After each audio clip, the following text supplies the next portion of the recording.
जो इंसान पूरी जिंदगी भगवान का नाम नहीं लेता था, जो किसी को एक मुट्ठी आटा दान देने पर भी घर में क्लेश करता था, वो इंसान अब सुबह 4 बजे उठकर नहा धोकर श्री कृष्ण की पूजा करने लगा। वो शराब को हाथ भी नहीं लगाता था। एंड अब पूरा दिन बस अच्छे कर्म करने और भगवान का नाम जपने में बिताता था। परिवार वाले हैरान और परेशान थे। उन्हें लगा कि शायद अस्पताल में कोई दूसरी आत्मा इनके शरीर में आ गई है। जब पत्नी और बेटे ने उससे इस अचानक आए बदलाव का कारण पूछा, तो उस व्यक्ति ने जो बताया, उसने सबकी रूह कंपा दी।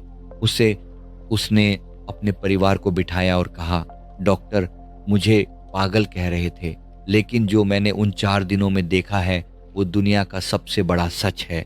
मैं नहीं चाहता कि जो मेरे ऊपर बीती वो तुम में से किसी पर बीते। उसने बताया कि जिस रात वो बेहोश हुआ था, उसे 2 लोग लेने आए थे। वो उसे एक ऐसी जगह ले गए जहाँ की जमीन आग की तरह तप रही थी। उसके पैर जल रहे थे। वहाँ एक चारपाई थी। वो उस पर चढ़ गया, लेकिन वो चारपाई भी पिघलने लगी। उसने वहाँ नर्क की उस भयंकर आग को महसूस किया। फिर वहाँ सफेद कपड़ों में एक बहुत ही विशालकाय व्यक्ति आया, जिसके हाथ में एक किताब थी। उसने इस व्यक्ति को उसके जीवन के सारे झूठ और पाप याद दिलाए। यही नियर डेथ एक्सपीरियंस का सबसे बड़ा लक्षण होता है। उसने बताया कि उसे ऊपर ले जाया गया, जहां उसने लोगों को उनके बुरे कर्मों की भयंकर सजा पाते हुए देखा। उसने मांस के बड़े बड़े टुकड़ों को एक खौलती हुई नदी में बहते देखा। और सबसे बड़ी बात बताया कि उस सफेद कपड़ों वाले व्यक्ति ने उसे उसके परिवार का एक ऐसा सच दिखाया जिसने उसकी आंखें खोल दी।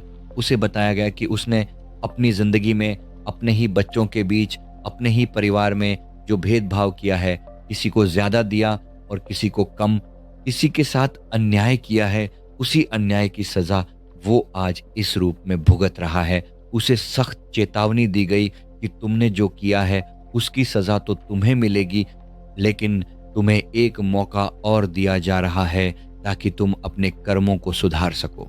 उस व्यक्ति ने रोते हुए अपने परिवार से कहा, मुझे पता चल गया है कि नरक क्या होता है। किए हुए कर्मों की सजा यहीं इसी जन्म में मिलती है। मुझे कृष्ण लोक भी दिखाया गया, लेकिन मैंने उसे देखने से मना कर दिया क्योंकि मैं उस लायक नहीं था। मैं भगवान को मानता ही नहीं था। फुल वीडियो देखने के लिए Sanjeev Malik life coach channel पर जाएं।